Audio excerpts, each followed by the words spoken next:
Auditeur, auditrice, bonjour. Tu es peut-être au bord d'un lac au Canada, tu es peut-être dans une maison au fin fond de Madagascar ou encore en train de faire ton footing. Peu importe, sois le bienvenu au culte Espoir. Alors aujourd'hui, j'embarque dans ce petit voyage d'une heure à peu près avec Marina et Amandine. Bonjour les filles. Bonjour. Et nous recevons pour la deuxième fois Suzanne Jacquet. Bonjour. Bonjour. Alors, j'ai fait mes petites recherches sur Internet. Mais en fait, c'est sur Internet, mais sur la chaîne Espoir Média. J'ai vu que tu travaillais dans la traduction. Est-ce que tu peux m'en dire un peu plus? C'est juste, oui. Alors, ça date depuis un moment où je travaille à l'ONU et où mon boss immédiat a créé quelque chose qui s'appelait SOS Torture. Oh. Et puis, il m'a demandé si je pouvais traduire un rapport d'avocat sur la situation au Chili. D'accord. D'espagnol en anglais. Et pour moi, c'était un très grand défi. Je ne pensais pas y arriver. Mais en même temps, j'étais passionnée par le sujet. Donc, voilà, c'est comme ça que je me suis lancée dans la traduction, en fait, sans passer par la case École de traduction de Genève, qui est pourtant très bonne. D'accord. Voilà. Et après, voilà, ça s'est enchaîné. Merci. Sois la bienvenue ici. Merci. Tu es chez toi. Est-ce que tu peux nous parler, juste en quelques mots, de ce que tu vas nous parler aujourd'hui? Alors, en résumé, c'est vraiment le nom que Dieu nous donne et tous les noms qu'il a qui résument son caractère. Alors, on ne couvrira pas l'ensemble, ça c'est sûr, c'est beaucoup trop vaste. Mais c'est passionnant. Mais ouais, ça nous plaît. Voilà. Eh bien, que le Seigneur nous accompagne par son esprit et nous guide tout le long de cette émission. Amen.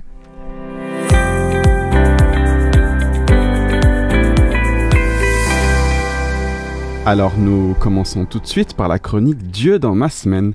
Et pour le coup, j'ai une chronique témoignage, expérience, vous voyez comme vous le voulez, en lien avec les noms de Dieu. Alors, Amandine. Oui, il y a quelques années, Brian et moi avons réalisé au détour de nos réflexions et expériences que nous utilisions toujours les mêmes noms et les mêmes adjectifs pour qualifier Dieu, pour parler de Dieu et pour s'adresser à lui. Alors je t'avoue que nous nous sommes plutôt intéressés aux adjectifs que l'on utilisait pour louer et adorer Dieu, mais comme aujourd'hui on parle des noms de Dieu, je ne vais pas m'épancher sur les adjectifs, mais juste un petit teaser quand même. Fais le compte de combien d'adjectifs tu utilises vraiment dans tes prières ou dans tes louanges, par exemple. Alors Dieu est bon, Dieu est fidèle, Dieu est patient, Dieu est puissant, Dieu est majestueux. Peut-être une dizaine. Pour notre part, on a fait le listing en étudiant la Bible et on a trouvé pas moins de 80 adjectifs que l'on peut utiliser pour décrire Dieu. Bon, je crois qu'on a de quoi progresser dans la variété de nos louanges pour Dieu. Absolument. Alors, par quel nom je nomme Dieu? Qui est Dieu? On avait fait plein de recherches et noté plus d'une quinzaine de noms bibliques de Dieu. Et puis, en me posant cette semaine pour réfléchir à quel nom j'utilise actuellement dans mes prières, j'ai réalisé qu'il y en avait deux qui revenaient souvent. Alors, le premier, c'est Seigneur. Alors ça, c'est le VIP. Dieu l'entend tout le temps, celui-là. Je le répète même plusieurs fois dans mes prières. Mon Dieu est Seigneur. En vrai, ça veut dire il est mon maître, celui à qui je me soumets, celui qui m'est supérieur. Alors, suis-je toujours consciente de ce que je dis quand je dis Seigneur à mon Dieu? Voilà. Et le deuxième, c'est Père. Ouais, d'ailleurs, tu dis souvent Papa Céleste. Oui, plutôt. Mais j'ai remarqué que j'utilise plus ce terme dans mes intercessions. Donc, quand je prie pour quelqu'un en disant voilà, que notre Papa Céleste entoure de ses bras d'amour, voilà. Donc, c'est plus pour m'adresser, pas pour parler à quelqu'un que pour m'adresser directement à lui. Il y en a un autre que je n'utilise pas tout le temps dans mes prières, mais qui me parle tout particulièrement, c'est El Roi. Dieu est le Dieu qui me voit. On trouve ce nom notamment dans l'histoire de Agar, servante de Sarah et Abraham, qui se trouve désespérée dans le désert, prête à mourir avec son fils. Et Dieu, dans cette histoire, est présenté comme le Dieu qui la voit. Et combien de fois, dans mes détresses, ça m'a réconfortée d'appeler Dieu El Roi, de me rappeler que Dieu me voit et que je suis pas seule, quoi. Alors il y a le Dieu unique, aux multiples facettes, Adonai, mon maître et Seigneur, Jireh, celui qui pourvoit, Rapha, celui qui guérit, Elohim, Dieu fort et puissant, El Shaddai, tout-puissant, Yahvé, l'Éternel, Yahvé, Sabaoth, l'Éternel des armées. Bon alors, un des défis qu'on s'était donné avec Brie, c'était que pour chaque nom et adjectif de Dieu, il fallait trouver une histoire de la Bible qui montre cette facette de Dieu. Il fallait trouver un témoignage autour de nous, de chrétiens qu'on connaît ou pas, qui montre cette facette. Et il fallait, si on pouvait, trouver un témoignage personnel qui montre aussi cette facette de Dieu. Autant vous dire qu'on n'a pas fini d'explorer et d'échanger à ce sujet. D'ailleurs, on avait un peu mis ce défi de côté et la préparation de ce culte m'a donné en tout cas envie de m'y replonger. Pourquoi ? Parce que connaître les noms de Dieu, c'est mieux le connaître. Et puis, c'est m'ouvrir à des dimensions de foi, d'expérience avec Dieu que j'ai pas encore vécues ou compris ou fait mienne. Et cela m'évite aussi d'enfermer Dieu dans une boîte, dans une définition bien humaine et limitée. C'est m'ouvrir à l'immensité de qui il est et lui offrir la louange et l'adoration qu'il mérite.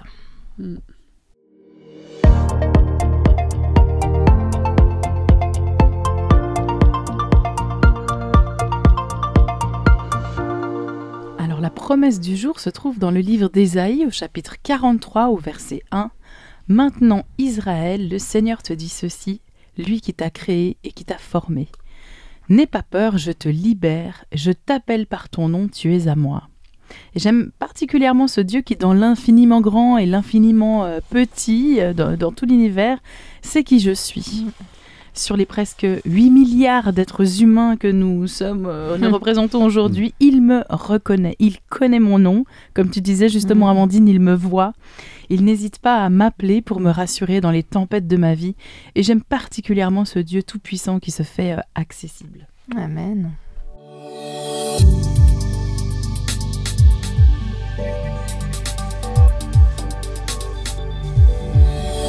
Et te voici dans le culte espoir. Si tu nous rejoins, sois le bienvenu dans ce temps de célébration à notre Dieu. Nous entrons dans une chronique qui est chère à mon cœur, la chronique Louange en musique. Oui. Nous allons à présent entendre ensemble 2 chants. Le premier est un chant collectif des familles Jordier, Batterie et Labiche qui nous interprètent un medley, le nom de Jésus.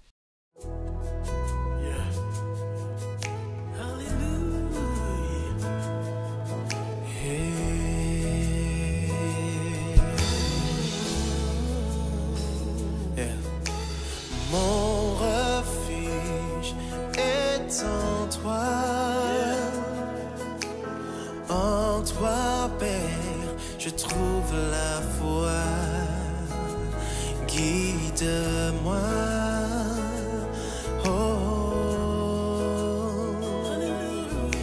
ce que j'aime me vient de toi, mon Dieu purifie-moi, change mon cœur et change ma vie. Yes. Tu ne changes pas, tes promesses sont vraies. Dieu, tu nous aimeras à jamais. Tu étais, tu es, tu resteras le grand. Yes. Je suis. Oh Dieu, tu ne changes pas.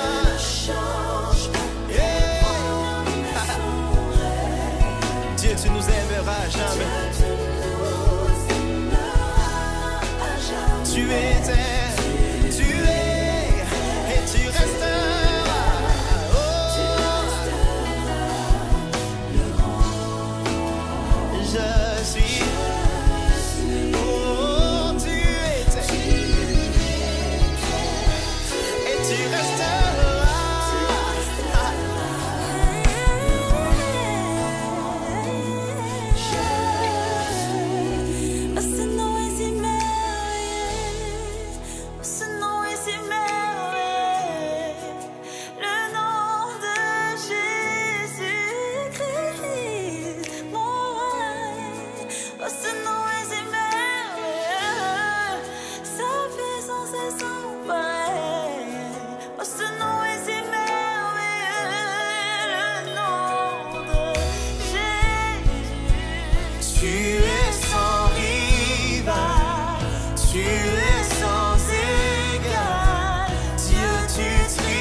c'est sans pareil. Ce nom est si merveilleux, le nom de Jésus, Jésus. Les ténèbres tremblent devant ton nom. Jésus, Jésus. Mes peurs s'enfuient. Oh, Jésus, Jésus. Les ténèbres tremblent devant moi. Mes peurs s'enfuient. Hey, chante avec nous. Jésus, les ténèbres tremblent devant vous.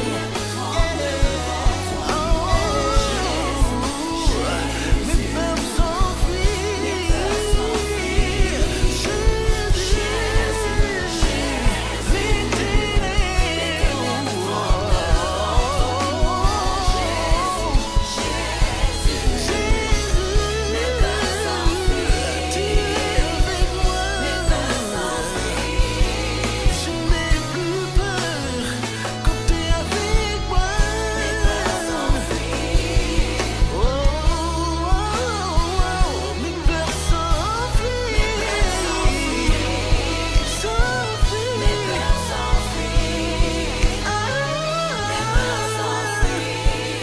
Quand je prononce le nom de Jésus, ton nom guérit.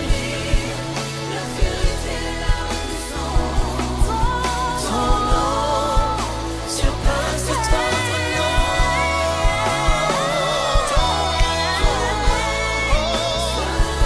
À jamais, ton nom surpasse.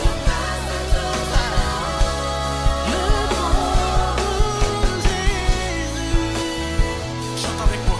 Le nom de Jésus. Le nom de Jésus est plus puissant que tout. Il est le nom de Jésus. Le nom de Jésus. Le nom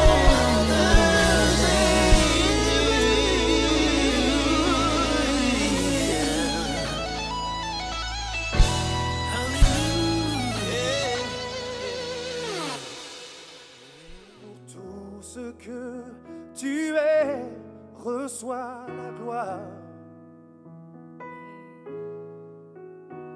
Pour tout ce que tu es, je loue ton nom. Pour tout ce que tu es, j'élèverai ma voix en louange. Seigneur, je t'adore pour tout ce que tu es. Seigneur, je t'adore pour tout ce que tu es. Je loue ton nom. Oh, je t'aime, Seigneur. Pour tout ce que tu es, reçois la gloire. Pour tout ce que tu es, moi je loue ton nom. Pour tout ce que tu es, j'élèverai ma voix en louange. Oh Seigneur, je t'adore pour tout ce que tu es. Seigneur, je t'adore pour tout ce que tu es. Louons-le pour tout ce que tu es. Reçois la gloire. Oh, reçois la gloire. Pour tout ce que tu es. Oh Seigneur, je loue ton nom. Pour tout ce que tu es. J'élèverai ma voix en louange. Oh Seigneur, je t'adore pour tout ce que tu es. Seigneur, je t'adore pour tout ce que tu es. Son nom ma providence, Jéhovah Nissi, oui tu règnes victorieux, Jéhovah Shalom, oh, prince de paix, Seigneur je t'adore pour tout ce que tu es, Jéhovah Rapha, ça veut dire Dieu guérisseur, oh, tu me guéris, Jéhovah Shammah, oh un Dieu toujours avec toi, Jéhovah Sabaoth, le grand libérateur, Seigneur je t'adore pour tout ce que tu es, Jéhovah Jireh, ma providence, oh, Jéhovah Nissi, oui tu règnes, oh, victorieux, oh, prince de paix, Seigneur je t'adore pour tout ce que tu es,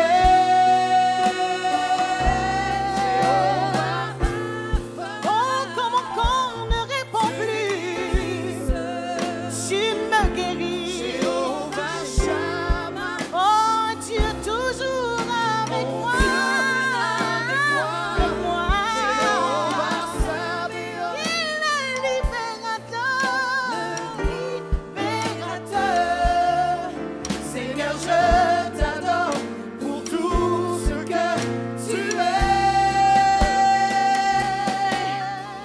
pour tout ce que tu es, reçois la gloire, pour tout ce que tu es, je loue ton nom, pour tout ce que tu es, j'élèverai ma voix en louange, Seigneur je t'adore pour tout ce que tu es, Seigneur je t'adore pour tout ce que tu es, Jéhovah Jireh, ma providence,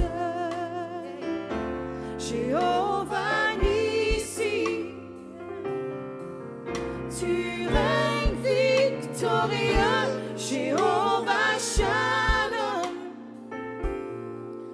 prince de paix, Seigneur je t'adore pour tout ce que, Seigneur je t'adore, Seigneur je t'adore, Seigneur je t'adore, Seigneur je t'adore, Seigneur je t'adore, Seigneur je t'adore, Seigneur je t'adore pour tout ce que tu es, pour tout ce que tu es, reçois la gloire.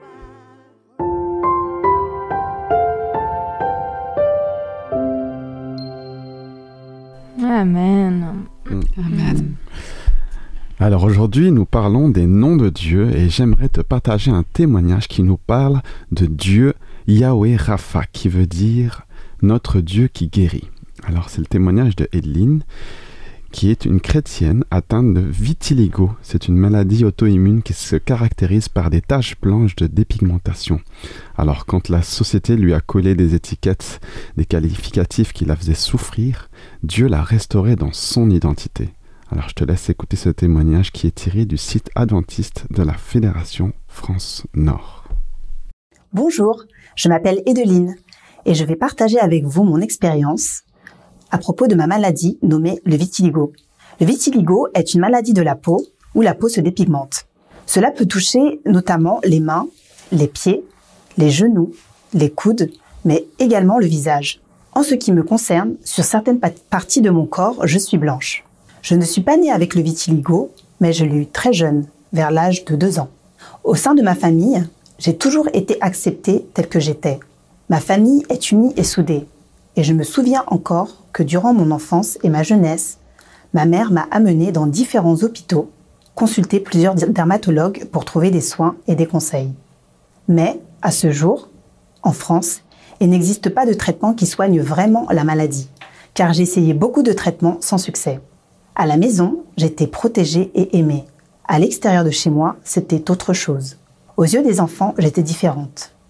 Certains enfants à l'école se moquaient de moi ou refusaient de me tenir les mains de peur d'attraper ma maladie, qui n'était pas contagieuse. Il était très difficile pour moi de supporter ces moqueries qui m'ont profondément troublée et affectée. Cependant, j'avais aussi des amis à l'école qui m'ont acceptée telle que j'étais. J'ai grandi, je suis adulte maintenant. Les gens que je côtoie me respectent, j'ai des amis. Parfois, des enfants ou des adultes m'interrogent à propos de ma maladie et je leur réponds aimablement.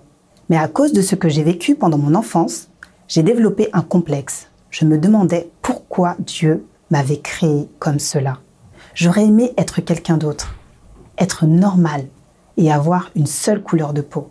J'avais du mal à reconnaître les capacités que Dieu m'avait données. J'avais un raisonnement négatif. J'étais axée sur mon apparence, mon image, et cela me faisait souffrir car cela m'obsédait. Au fond de moi, j'avais peur d'être jugée ou rejetée. Ma renaissance a commencé lorsque Dieu m'a libérée il y a 6 ans. Il a permis que je m'accepte enfin, que j'accepte mon histoire. Et je voudrais remercier Dieu parce qu'il m'a appris à m'aimer tel que je suis. Nous vivons dans un monde où l'apparence et la beauté, ainsi que le culte du corps, sont primordiaux. Dieu ne regarde pas à notre apparence physique. Que nous soyons petits, grands, minces ou forts, en situation de handicap ou valide, noirs ou blancs, Dieu regarde à l'intérieur de notre cœur. C'est à cause du péché originel que nous avons des maladies et des défauts physiques. Dieu aime toutes ses créatures, en dépit de leur apparence ou de leurs défauts physiques. Une de mes amies m'a dit un jour que je suis la preuve vivante que le racisme n'a aucun sens puisque je suis noire et blanche. Et j'ai trouvé sa réflexion intéressante. Aujourd'hui, je peux dire comme David, dans le psaume 139, verset 14, « Je te loue de ce que je suis une créature si merveilleuse. Tes œuvres sont admirables et mon âme le reconnaît bien. » Aujourd'hui, je me regarde sans difficulté dans le miroir. Je me sens bien dans ma peau. Je peux dire que même si les taches blanches sont toujours là, je suis guérie et je suis en paix. J'ai retrouvé le sourire. Dieu est pour moi mon rocher, ma forteresse, mon libérateur. Seigneur, tu es ma force. Ton nom est la victoire sur tout ce qui m'accable. Alors, je vous invite à célébrer le nom de Jésus, le Tout-Puissant. Il a vu ma tristesse. J'étais plongée dans la détresse. J'ai crié à Dieu. Il a entendu ma voix. Il m'a relevée et il a révélé les qualités ainsi que les valeurs qu'il a placées en moi. Dieu m'a redonné goût à la vie et aujourd'hui je peux dire qu'elle a un sens grâce à lui. Dieu désire se servir de vous et de moi pour lui rendre gloire. Célébrez-le.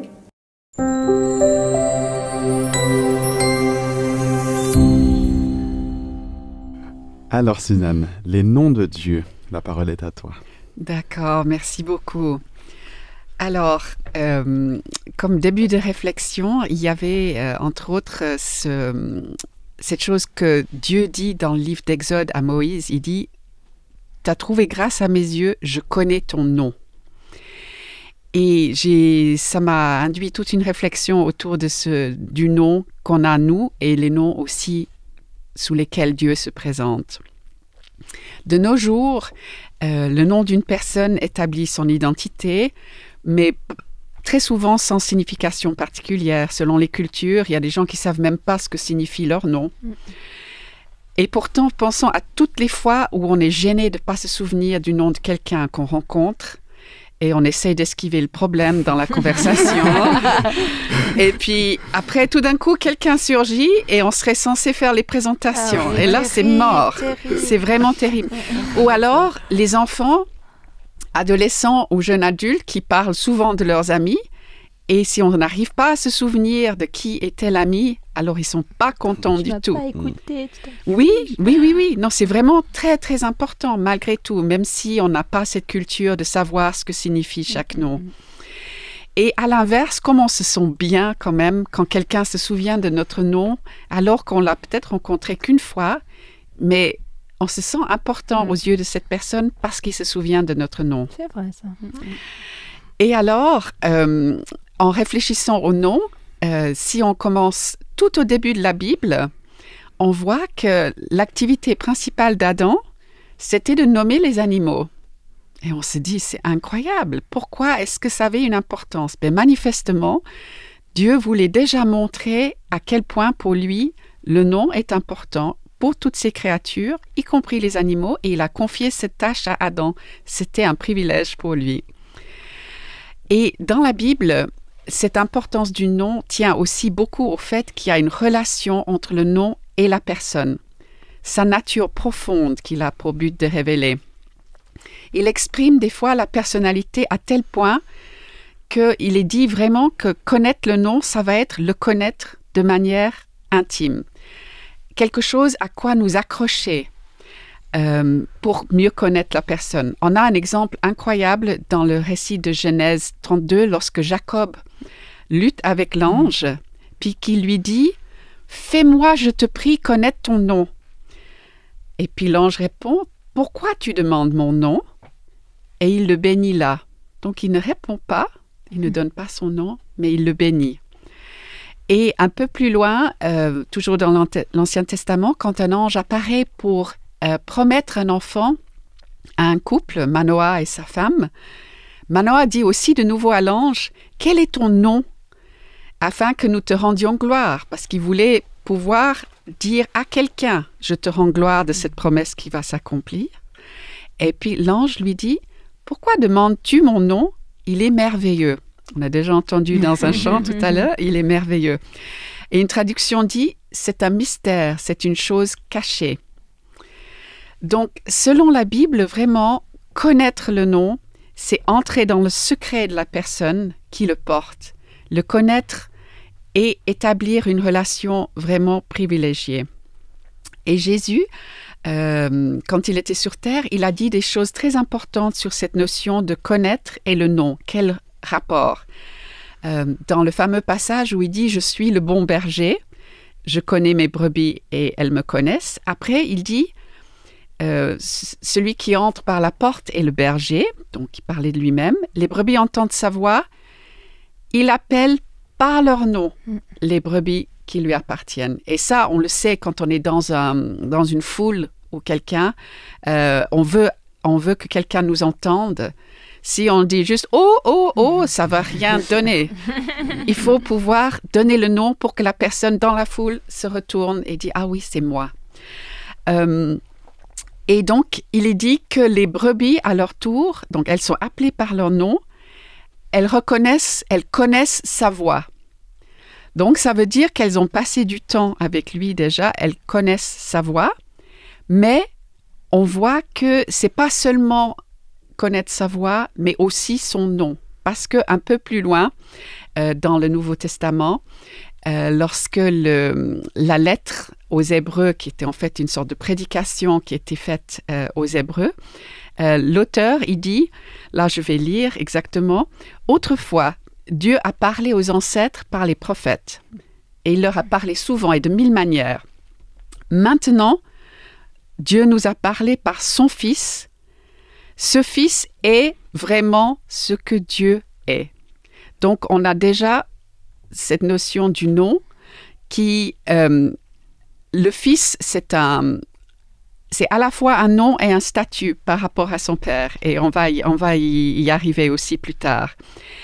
Et il est dit, à ce moment-là, Dieu lui a donné un nom plus grand que le nom des anges. Donc, ce nom, on voit qu'il n'était pas juste un épithète qu'on a collé comme ça pour... comme on peut choisir n'importe quoi. C'était un nom plus grand que les anges parce qu'il devait jouer un rôle encore plus grand que les anges. Et puis, David, dans le beau psaume 9, qui se chante souvent tel quel chez les chrétiens, c'est « Je louerai l'Éternel de tout mon cœur, je raconterai toutes ses merveilles, je ferai de toi le sujet de ma joie. » Et il finit ce petit bout-là avec « Je chanterai ton nom ». On a eu des très beaux chants où on chantait le nom, les noms. Et on voit que pour David, c'était très, très important. Et son fils, Salomon, qui a reçu une mesure de sagesse toute spéciale de la part de Dieu, lui, il a dit « Le nom de l'Éternel est une tour forte. Le juste s'y réfugie et se trouve en sûreté. » Donc l'idée, le nom n'est pas abstrait pour lui. C'est une tour où on peut se mettre en sécurité. Ouais. Et à l'époque, c'était encore plus fort, cette image, évidemment, pour les gens. Donc, connaître son nom, qui semble si important, c'est en fait, dans le cas de Dieu, connaître tous ses noms, comme on l'a déjà évoqué dans les chroniques et dans les chants, dans ce qui révèle de lui. Car il y a une richesse incroyable dans laquelle Dieu se présente tout au long de la Bible sous ses différentes facettes. Parce qu'il est tellement grand que si on n'avait qu'un nom, on ne peut pas résumer. On ne peut pas. Voilà. Et on voit que Ésaïe, 700 ans avant la naissance du Christ, quand il a prophétisé pour dire que le Christ allait venir, il s'est exclamé « Un enfant est né pour nous, un fils nous est donné, il a reçu l'autorité d'un roi. » Donc là, c'est de nouveau peut-être des rôles, des statuts, enfant, fils, roi. Et après, il dit, on lui donne pour nom. Et déjà, il se lance, conseiller merveilleux, toujours cet adjectif qui revient, c'est vrai, Dieu fort, père pour toujours. On avait fils, enfant, et maintenant on a père. Donc ce fils qui est donné est aussi un père pour toujours, puisqu'il est un avec son père. Et prince de la paix. On avait roi et prince. Donc, on voit que impossible de le résumer en un seul nom. Et en Christ, ce Dieu mystérieux et merveilleux nous est pleinement révélé. Et entre autres, il est dit qu'il sera Emmanuel, c'est-à-dire Dieu avec nous. Et ça, c'est quelque chose de très fort pour tous ceux qui ont la chance de vivre ça, de sentir que Dieu est avec nous à travers ce Emmanuel. Et Jésus, avant de partir au ciel, dans une prière très, très longue et belle qui nous est rapportée, quand il parlait à son Père avec ses disciples, il dit « Je leur ai fait connaître ton nom et je leur ferai connaître encore. » Il aurait pu dire plein de choses. « Je leur ai fait connaître ton caractère. » Mais non, c'était résumé. « Je leur ai fait connaître ton nom », ça veut dire qui tu es. Et il y a plein d'autres promesses qu'on n'aura pas le temps de les citer tous, mais il y en a une que j'aime aussi beaucoup, c'est dans Ésaïe, l'Ancien Testament, « Je donnerai dans ma maison et dans mes murs une place et un nom préférable à des fils et des filles. Je leur donnerai un nom éternel qui ne périra pas. » Et puis, toujours dans Ésaïe, « À celui qui vaincra, je donnerai un caillou blanc. » Et sur ce caillou est écrit un nom que personne ne connaît, si ce n'est celui qui le reçoit. Alors, je ne sais pas si vous avez fait partie d'une troupe de scouts, où vous avez reçu un nom de totem, et des fois, il y a des petites cérémonies où on écrit justement. Oui, moi, je suis Ararona. Ah, joli, joli. Voilà, très bien. Moi, je n'ai pas eu la chance d'être totemisée, mais scout, oui. Voilà, exactement. Et donc, cette image d'un caillou blanc avec ce nom que personne ne connaît, si ce n'est celui qui le reçoit, c'est un cadeau, encore un cadeau qu'il va faire. Et dans Apocalypse, qui peut aussi se traduire Révélation, le dernier livre de la Bible, il dit à celui qui vaincra, de nouveau cette notion de vaincre, grâce à lui, je ferai de lui une colonne dans le temple de mon Dieu. Donc, ce n'est pas un caillou, cette fois-ci, c'est une colonne. J'écrirai sur lui le nom de mon Dieu et le nom de la ville de mon Dieu, de la nouvelle Jérusalem qui descend du ciel auprès de mon Dieu, et mon nom nouveau. Ça fait beaucoup de noms quand même. Hein? Ouais. Heureusement qu'il y a de la place sur une colonne, un peu plus que sur un caillou. Donc, aux yeux de Dieu, donc, ce nom et ces autres noms à lui qui veut inscrire sur nous dans nos cœurs, ça veut dire que c'est sa manière de nous habiter aussi, avec de dire à quel point il nous connaît, qu'il veut nous connaître toujours plus et qu'il veut nous offrir une identité. Et on voit que Dieu a même offert de nouveaux noms à certaines personnes dans la Bible qui s'appelaient Abraham et qui sont devenus Abraham, etc. Je ne vais pas les nommer parce Jacob, dont tu parlais tout à l'heure, Israël. Exactement, exactement. Et ce nom, à l'époque, ça correspondait vraiment à un nouveau rôle, quelque chose qu'ils allaient faire dans la mission qu'ils avaient avec Dieu, à un nouveau caractère qu'il allait aussi leur donner. Voilà. Mais donc, c'est vraiment vital qu'on connaisse les noms de Dieu pour mieux le connaître lui, afin que des relations s'établissent. Et quand Moïse se met à écrire le premier livre de la Bible, il commence avec le Créateur, le mot Elohim pour dire le pluriel. Et puis après, on a déjà évoqué certains de ces noms qui vont être donnés tout au long. El Shaddai, le Dieu Tout-Puissant. El Elyon, le Dieu Très Haut. El Olam, le Dieu d'éternité. Et tant d'autres. Et après, donc aussi des titres qui dévoilent d'autres facettes encore de sa personnalité. Adonai, le Seigneur souverain sur tout. Mais, et c'est là qu'on va aboutir à cette notion que Jésus, de tous les noms qu'il aurait pu qualifier son Père, celui qui met au-dessus de tout, c'est celui que tu as évoqué tout à l'heure, c'est Abba. Super. En araméen, c'est Abba, c'est mon papa. Et à un moment donné, dans Jean 20, il dit « Va vers mes frères et dis-leur que je monte vers celui qui est mon Père et votre Père, mon Dieu et votre Dieu. » C'est le nom de Dieu par excellence qu'il a révélé en Jésus. Et il nous donne, en disant tout de suite là « Mon Dieu et votre Dieu, mon papa, ton papa ». Il donne cette idée que cette notion de fils-fille de Dieu est quelque chose qui est contenu dans le nom et qu'on peut nous oser appeler le Dieu très haut, le Dieu tout-puissant, et on peut oser l'appeler papa. Et le fait même qu'il affirmait par là que Dieu était son père, les gens autour de lui qui n'acceptaient pas cette idée-là voulaient le tuer à cause de ça. Ce nom, de s'adresser à son père comme papa, c'était un privilège qu'il ne devait pas d'après les autres. Et pourtant, il l'affirme et il le promet à nous. Et puis, Jean, qui était connu comme un disciple que Jésus aimait de manière toute particulière, lui, il dit à tous ceux qui ont reçu cette parole, et on sait que la parole, c'est Jésus lui-même, parce que Jean l'a expliqué en long et en large pour dire que la parole était Dieu, Jésus était la parole, à tous ceux qui croient en son nom. Et elle a donné le pouvoir de devenir enfant de Dieu. Donc, de nouveau, le nom, parce qu'on peut dire je crois, mais je crois en son nom. Pourquoi en son nom? À cause de tout ce qu'on a vu, de ce que ça révèle le caractère. Et dans une lettre aux Éphésiens, Paul dit « Dieu nous a prédestinés dans son amour à être ses enfants d'adoption ». Donc, on a Jésus qui est dans cette relation d'Abba avec son Père, et nous, on a la chance d'être par adoption aussi, de pouvoir s'adresser à ce papa.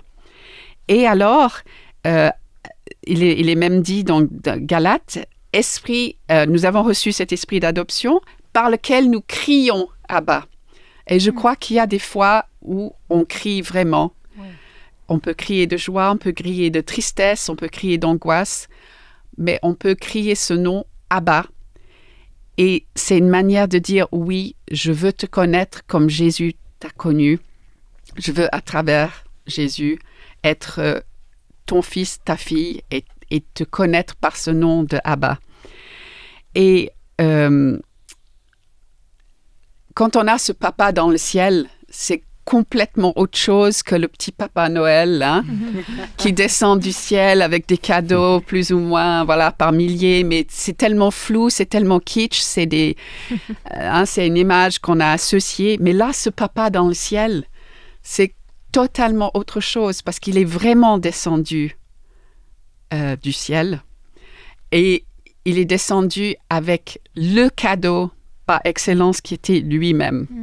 Il est descendu avec ce cadeau-là qu'il a voulu donner, qu'il nous a donné, et pas seulement pour nous sauver, pas seulement juste pour nous éviter le danger, pas seulement pour nous... pour qu'on soit juste bien en sécurité, mais pour qu'on entre dans cette relation, qu'on puisse vraiment trouver dans le nom de ce papa, Abba, qu'on puisse y trouver refuge, comme le disait Salomon, qu'on puisse y trouver la tour forte où on se sent en sécurité. Et puis, Jésus, quand il disait à ses disciples qu'il allait monter au ciel, il dit qu'il allait monter pour préparer une place pour chacun, pour qu'on y soit, parce que c'est normal si on est un fils et une fille, c'est normal qu'on habite ensemble.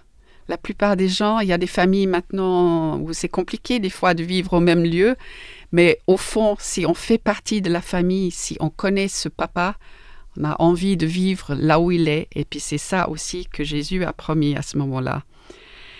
Et puis, il nous promet donc ce nom pour cette relation.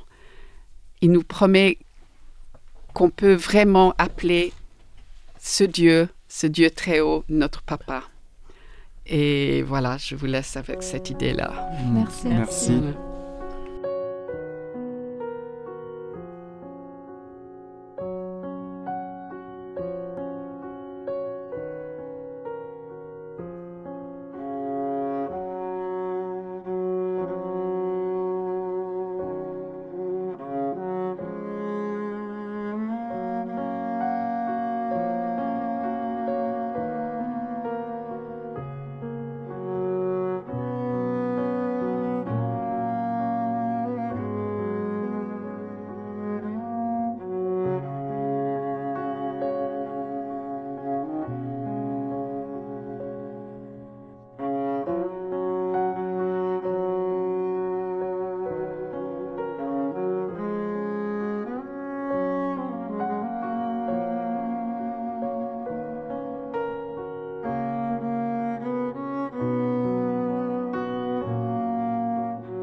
Auditeur, auditrice, tu viens peut-être de nous rejoindre et sois le bienvenu au Culte Espoir. Alors Suzanne, tu nous as parlé des multiples noms de Dieu et nous venons d'arriver dans cette chronique Dieu dans les arts. Et Marina, de quoi vas-tu nous parler ? Alors on l'a vu, la Bible regorge de noms de Dieu différents. Je ne les connais pas tous, certains me sont familiers, d'autres bien plus éloignés. J'en saisis quelques-uns et pour d'autres encore la profondeur mais encore inconnue. Et j'aimerais te partager ces noms de Dieu qui ont été mis en musique par Jésus-Christ la bonne nouvelle.fr. Bonne écoute.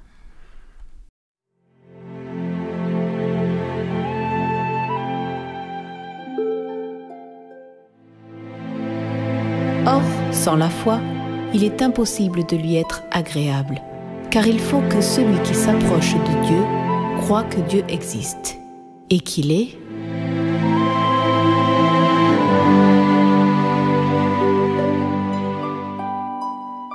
Il est Elohim, Dieu juge créateur. Yahweh, Seigneur Jéhovah. El Elyon, le Dieu très haut. Adonai, Seigneur, Maître. El Shaddai, Seigneur Dieu Tout-Puissant. El Olam, le Dieu éternel. Le Dieu de l'éternité. Le Dieu de l'univers. Le Dieu des jours anciens. Jéhovah Jireh, le Dieu qui pourvoira. Le Shiloh, le Pacifique.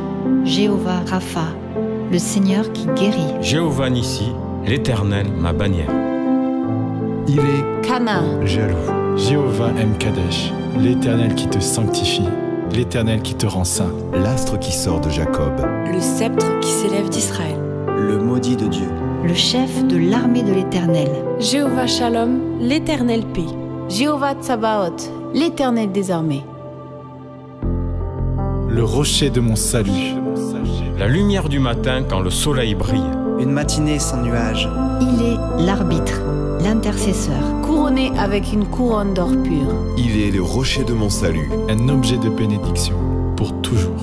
Il est l'abandonné, un ver et non un homme. Jéhovah Ra, ma restauration. Le roi de gloire, celui qui règne éternellement sur son trône.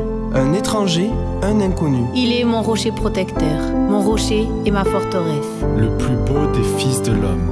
Le rocher que je ne puis atteindre. Le rocher de ma force. Il est un rocher qui me sert d'asile. Une pluie qui tombe sur un terrain fauché, comme des ondées qui arrosent la campagne. Il est le rocher de mon cœur, le bouclier, le rocher de mon refuge. Il est le roi et le sacrificateur à la manière de Melchisédek. Un frère dans le malheur.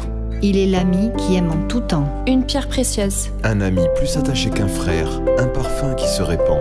Il est mon bien-aimé. Un bouquet de myrrhe. Une grappe de Troène, un narcisse du Saron. Un lys des vallées, le chef de 10 000. Son aspect est comme le Liban. Toute sa personne est pleine de charme. Il est mon bien-aimé, mon ami. Il est saint, saint, saint. Il est un sanctuaire, une grande lumière. Un fils qui nous est donné. Le Dieu puissant, le Père éternel. Un enfant nous est né, le prince de paix. Une bannière pour les peuples. Le clou enfoncé dans un lieu sûr. Un refuge pour le faible. Il est un refuge pour le malheureux dans la détresse. Un ombrage contre la chaleur. Un abri contre la tempête. Il est le rocher des siècles. Une couronne éclatante et une parure magnifique. Il est une pierre éprouvée. Un refuge contre la tempête. Il est comme des courants d'eau dans un lieu desséché. Il est comme l'ombre d'un grand rocher dans une terre altérée, comme un abri contre le vent. Il est le roi dans sa magnificence. Il est mon berger, le Dieu d'éternité. Mon élu, en qui mon âme prend plaisir. Il est la lumière des nations. Une alliance avec le peuple. La flèche aiguë. Glorieux. Il est le Saint d'Israël, homme de douleur. Méprisé, rejeté, abandonné, frappé, blessé, meurtri. Mon créateur. Mon époux. Le Dieu de toute la terre. Le témoin auprès des peuples. Un chef, un dominateur, le rédempteur. Il est puissant, mon médecin. Jéhovah Tzidkenu, l'Éternel notre justice. Il est leur roi David. Mon bercail, mon pasteur. La plantation de renom, Jéhovah Shammah, l'Éternel est ici. Il est le chef des chefs. le Messie. Le conducteur. Un abri pour les enfants d'Israël, un refuge pour son peuple. Celui qui domine sur Israël. Il est roi de toute la terre. Il est le feu du fondeur, la potasse des foulons. Mon purificateur, le soleil de la justice. Il est Jésus, Yeshua, Emmanuel, Dieu avec nous. Il est né en tant que roi des Juifs. Il est le chef, le Nazaréen, l'époux. il est doux, humble de cœur. Il est celui de qui le Père a dit, mon bien-aimé, en qui mon âme a pris plaisir. Le Fils du Dieu vivant, Jésus le Christ. La pierre, le bâtisseur, le prophète de Nazareth. Il est livré, raillé, moqué, crucifié. Le Saint de Dieu, Mon frère, le charpentier. Il est celui qui donne sa vie en rançon. Il est le Fils du Dieu béni, le Fils du Dieu très haut. Il est Dieu, mon sauveur, une corne de salut. Le soleil levant d'en haut. Un sauveur qui est le Christ, le Seigneur. Le salut de Dieu. Il est la gloire de ton peuple, Israël. Le maître du sabbat, ma guérison. Le Christ de Dieu, mon serviteur, l'élu de Dieu. Il est ressuscité. Il est un prophète puissant en œuvre et en parole. Il est la parole. Et la parole était avec Dieu, et la parole était Dieu. Il est la lumière des hommes, la véritable lumière. La parole a été faite chair. Le Fils unique qui est dans le sein du Père. Il est l'agneau de Dieu, le docteur, le don de Dieu, le Messie, le pain de Dieu, le pain de vie, ma nourriture. Mon breuvage. La lumière du monde, la porte des brebis. Le bon berger qui donne sa vie pour ses brebis. L'envoyé de Dieu. Il est la résurrection, le roi de la fille de Sion. Il est le grain de blé. Il est la lumière. La lumière. Mon maître et Seigneur. Il est mon exemple. Il est le chemin, la vérité et la vie. Le cep de vigne. Il est flagellé, couronné d'épines, Crucifié. Jésus de Nazareth, roi des Juifs. il est élevé, Glorifié. le saint et le juste. Le prince de la vie, loin, le prince et sauveur. Jésus-Christ, le Seigneur de tous. Jésus de Nazareth, la victime propitiatoire. Jésus-Christ, notre Seigneur. Il est le premier-né entre plusieurs frères. Il est au-dessus de toutes choses. Dieu béni éternellement. Le Seigneur de tous, le libérateur. Le Seigneur des vivants et des morts. Le serviteur des circoncis. Il est ma sagesse, ma justice, ma sanctification, ma rédemption. Il est le fondement, ma Pâque, le rocher spirituel. Le chef de tout homme. Il est le dernier Adam, l'esprit vivifiant, l'image de Dieu. Il est un don ineffable. Il est ma paix. Il est l'offrande, le sacrifice, le chef suprême de l'Église. Il est celui qui remplit tout en tous. Il est un serviteur obéissant qui s'est humilié lui-même jusqu'à la mort, même jusqu'à la mort de la croix. Il est le Seigneur Jésus-Christ, l'image du Dieu invisible. Le premier-né de toute la création. Le créateur de toutes choses. Le premier-né d'entre les morts. Il est la tête du corps de l'Église. Il est le chef de toute domination et de toute autorité. Le tout en tous, notre Seigneur Jésus-Christ lui-même. Il est le Seigneur de la paix, notre espérance manifestée en chair. Il est le justifié, le médiateur, le juste juge. Le grand Dieu est notre sauveur Jésus-Christ. Son trône est éternel. Éternel. Il est le soutien de toutes choses. Il est l'empreinte de sa personne, le reflet de sa gloire. Il est Jésus-Christ. Le même hier, aujourd'hui, éternellement. Le pasteur des brebis. Le grand pasteur qui a été ramené d'entre les morts. Il est le ministre du sanctuaire et du véritable tabernacle. Et sa chair est le voile qui a été déchiré. L'autel, l'offrande, le précurseur qui est entré. Le sacrificateur, le souverain sacrificateur. Le grand souverain sacrificateur. L'intercesseur, le garant, le testateur. Le prince du salut. Le chef et le consommateur de la foi. Il est le roi de justice, le roi de paix. Il est couronné de gloire et d'honneur. Il est le tenté, le miséricordieux, le fidèle. Il est saint, innocent, sans souillure, le séparé. Il est la perfection. Mon aide. L'agneau sans défaut et sans tache. Il est la pierre vivante, une pierre angulaire. Il est une pierre précieuse, sans péché, injuriée. Le souverain pasteur qui paraîtra. L'étoile du matin, mon sauveur. Il est la parole de vie. Il est la vie éternelle qui était auprès du Père. Il est Jésus-Christ le juste, le sauveur du monde. Il est le véritable. L'avocat. Il est Jésus-Christ. Il est Le premier-né d'entre les morts. Il est Le prince des rois de la terre. Il est Le Tout-Puissant, celui qui est, qui était et qui vient. Il est le commencement et la fin. Il est L'alpha et l'oméga. Il est Le premier et le dernier. Il est Le vivant. Il est L'arbre de vie. Il est La manne cachée. Il est Le témoin fidèle et véritable. Il est L'Amen. Il est Le commencement de la création de Dieu. Il est Le lion de la tribu de Juda. Il est L'agneau qui a été immolé. Il est L'agneau au milieu du trône. Il est Le Seigneur Dieu, roi des nations. Il est Le Seigneur des seigneurs. Il est Fidèle et véritable. Il est Couronné de 1000 couronnes. Il est La parole de Dieu. Il est Le roi des rois. Il est Le temps. Il est L'étoile brillante du matin.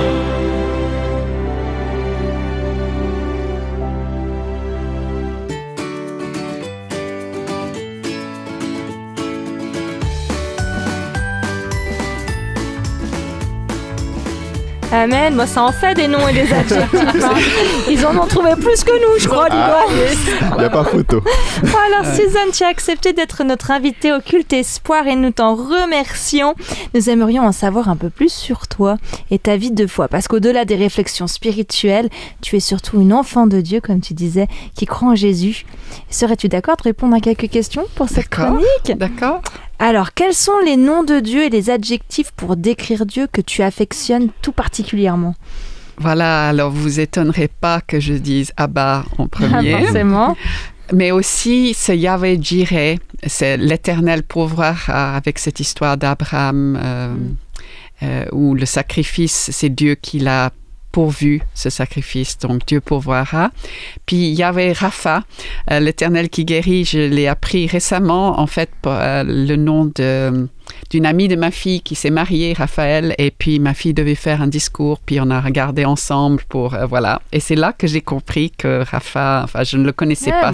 Moi non plus, en fait. Je ne le connaissais pas, ce nom-là, que Raphaël fait référence à ce nom-là, l'Éternel qui guérit. Et puis aussi, comme tu as dit tout à l'heure, El Roi. Celui qui te voit. Oui, Agar dans le désert et des fois où on a l'impression que les gens ne nous voient pas quand on fait notre chemin, puis on n'est pas vu, mais de Dieu, on l'est toujours. Puis du coup, tu utilises ces noms dans tes prières ou c'est juste tu t'y raccroches? Je dirais plus que je m'y raccroche, mais après tout ce que vous m'avez raconté et tout, et ce que j'ai vécu aussi dans la préparation de ce message, je pense que ça pourrait être quelque chose de chouette dans la prière aussi. Tout à fait. Plus fort, oui. Justement, tu parles de prière. Est-ce qu'il y a une manière de prier que tu as l'habitude de faire particulièrement ou qui te... Alors, quelque chose qui me parle beaucoup, c'est prier autour d'une promesse. C'est un problème biblique du coup. Voilà, exactement. De prendre une promesse biblique. Je l'ai beaucoup fait en petit groupe aussi, avec des mères. On était tout un groupe de mères à prier pour nos enfants, mais aussi en privé, c'est quelque chose qui me parle. Du coup, tu prends la prière, enfin la promesse, puis tu la dis en prière ou... Oui, et puis prier vraiment autour de ça, en disant pour la réclamer, pour la faire mienne, pour mieux la comprendre aussi. Tu dis dans la parole. En quoi? Oui, exactement. Tu l'as dit, voilà, comment ça pourrait s'appliquer dans ma vie. Ok, trop chouette. Voilà. Est-ce qu'il y a un verset qui te parle particulièrement? Alors là, c'est sans hésiter. C'est depuis que je l'ai entendu dans un vieux film qui s'appelle Chariot de feu sur l'histoire de... Voilà, vous connaissez cet athlète qui s'est confié en Dieu pour quelque chose auquel il croyait. Et c'est ceux qui comptent sur le Seigneur reçoivent des forces nouvelles. Je prends dans une traduction que je connaissais moins, mais comme des aigles, ils s'élancent, ils courent, mais sans se lasser, ils avancent, mais sans faiblir. Et ça, voilà, Ésaïe 43. C'est vraiment mon verset préféré. Amen. On va rester sur ce verset. Merci beaucoup d'avoir pris le temps de répondre à ces petites questions. Tu sois vraiment béni dans ton quotidien avec le Seigneur. Merci beaucoup. Merci. Et toi alors, cher auditeur, chère auditrice, si je te posais les mêmes questions, tu répondrais quoi?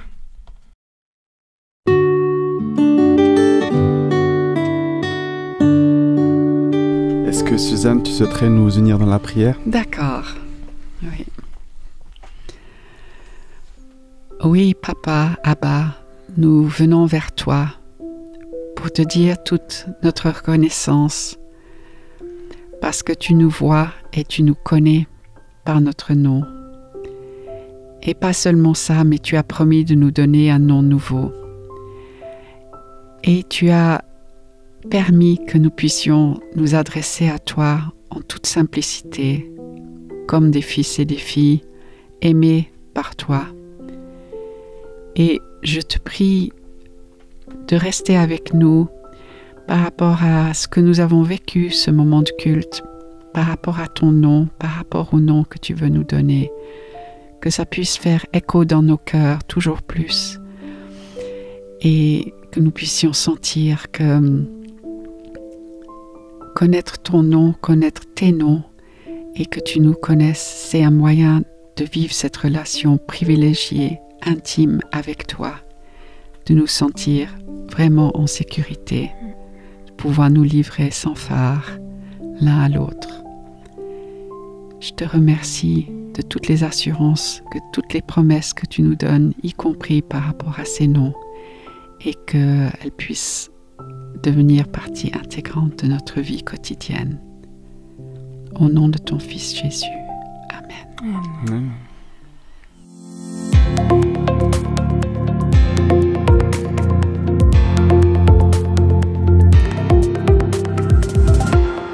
Alors Amandine, j'ai envie de dire passons à l'action. Qu'est-ce que tu nous proposes pour la semaine? Alors tout au long de ce culte, nous avons évoqué différents noms et adjectifs pour qualifier Dieu. Et toi, les connais-tu vraiment?